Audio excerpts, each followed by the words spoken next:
profesor Chamis, hay en la revista The Economist una carátula titulada La Marcha de la Protesta, y se refiere a las protestas que ha habido en muchos países del mundo.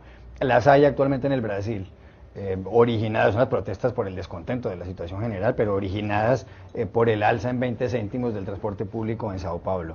Las ha habido en Turquía. Ahora todo el mundo está enfurecido con el gobierno, pero resulta que todo empezó porque iban a talar unos árboles en un parque en Estambul. Uno se pregunta, y lo mencionaba tal vez Muni esta semana, ¿por qué en países donde la situación general mejora? En el Brasil en los últimos 8 años 40 millones de personas salieron de la pobreza, es un país de 200 millones de habitantes, y en Turquía el aumento en los últimos 5 años es que hay un 8% más de personas graduadas de la universidad. ¿Por qué en países donde la situación mejora la gente se queja y protesta? Porque particularmente los jóvenes tienen expectativas que no son cumplidas. Y eso es un caldo de cultivo muy explosivo. Es muy difícil ser joven en el mundo hoy. Siempre es difícil ser joven. Ahora que uno es viejo puede decirlo. Pero siempre es difícil, en todo tiempo. Pero hoy ser joven en América Latina, en España o en el mundo árabe, implica una población muy grande. Son sociedades muy jóvenes. No España tanto, pero sí América Latina y el mundo, el Medio Oriente, con sistemas educativos que han dado respuesta, con sistemas educativos que han sido muy inclusivos. Nuestras poblaciones jóvenes están mucho más educadas que una generación atrás y el triple que 2 generaciones atrás.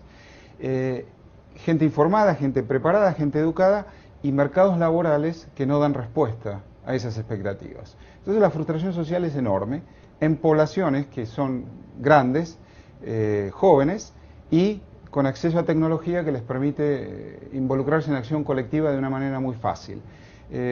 ¿Cómo empezó la primavera árabe? Bueno, con un joven yendo a pedir un permiso y frustrado, maltratado, humillado por 10ª vez, se prendió fuego en señal de protesta en Túnez, y había otro en la misma fila con un teléfono que lo grabó en su teléfono y lo distribuyó. Y el resto es historia, ya lo sabemos, ¿no es cierto? Así comenzó.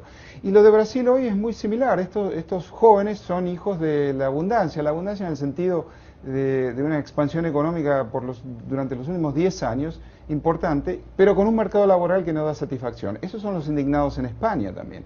Entonces, esa es la razón y es realmente impensable que mientras Brasil y Uruguay jugaban la semifinal adentro del estadio en Belo Horizonte, afuera del estadio le estaban prendiendo fuego a la ciudad. Y ese es el mundo en que vivimos, donde los jóvenes de hoy son una fuerza naturalmente explosiva, producto de esta dramática frustración social. Antonio, dice además esta revista que los que deben estar asustados son los regímenes autoritarios. Dice que las democracias se acomodan un poco más, que Dilma Rousseff en el Brasil se acomoda, pero que deben estar asustados seguramente Xi Jinping en la China y Putin en Rusia. No, en China ha habido protestas ya desde hace algunas décadas, desde Tiananmen hasta la fecha ha habido varias protestas en distintas regiones de China y han sido apagadas contundentemente. Es curioso porque desde luego las dictaduras tienen menos instrumentos para responder a estas demandas. El único instrumento que tiene normalmente es la violencia y la represión, y eso es un instrumento que se agota. Puede ser útil, pero se agota.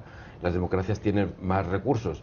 Pero estas protestas, la expansión de estas protestas refleja que no son protestas como contra un determinado sistema económico. En algunos sitios, como España, se ha dicho, bueno, estas protestas son porque el capitalismo está agotado. Yo creo que eso no es cierto, porque eso no explicaría las protestas en Brasil, por ejemplo. Creo que no tiene que ver con la orientación política de los gobiernos tampoco. Normalmente desde la izquierda se tiende a pensar que los jóvenes se manifiestan contra los gobiernos de derechas y al revés. Y no es así. Los jóvenes se manifiestan contra gobiernos de derechas y de izquierdas, contra presidentes populares e impopulares. Es otra cosa que creo que tiene más que ver con lo que dice el profesor Chamis, que es efectivamente la frustración de una juventud que yo creo que tiene expectativas excesivas, a la que se le han creado incluso expectativas falsas. la explosión de la publicidad, el oportunismo de los políticos, que para conseguir votos jóvenes no le duelen prendas de clamar toda clase de demagogia. En España se ha dicho reiteradamente, qué pena que la generación mejor formada de la historia de España, lo que de ser cierto es una obviedad, porque cualquier generación es mejor formada que la anterior. En el caso de España, ¿qué vamos a decir de esta generación si la comparas con la generación de la posguerra? Es evidente que es mejor formada, pero detrás de eso hay una expectativa falsa que después los sistemas no pueden cumplir.